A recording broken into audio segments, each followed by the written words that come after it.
The marble hallways and ceilings to clouds, metal detectors, even my barrette set off. Do the walls hug him like the chains around his waist, connected to his ankles and wrists?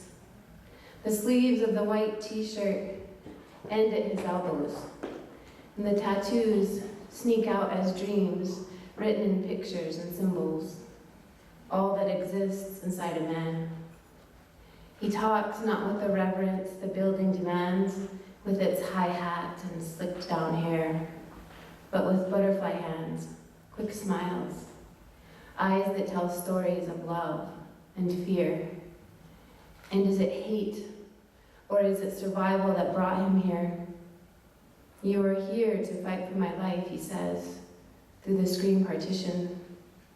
This brown man before me, with more life than the ones next to me in their suits and hard shoes.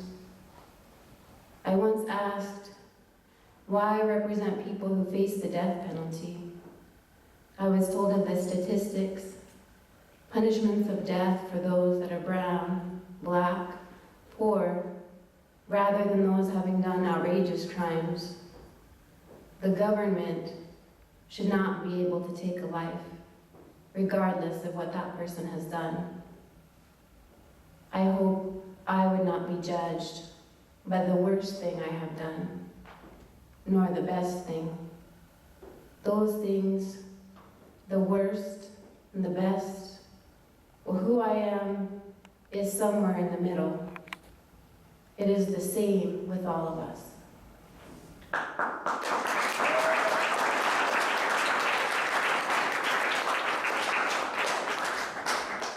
And this one's called Choke Cherry Memories. Churning, churning, churning to separate juice and pulp from seed, and my mother's hands witnessed the transformation from life on the vine to liquid love. Picking choke cherries in hot August sun, yellowed grass and ripe tradition turns kids' tongues inside out, flipping back and forth with each blaze from the bittersweet. Thanks.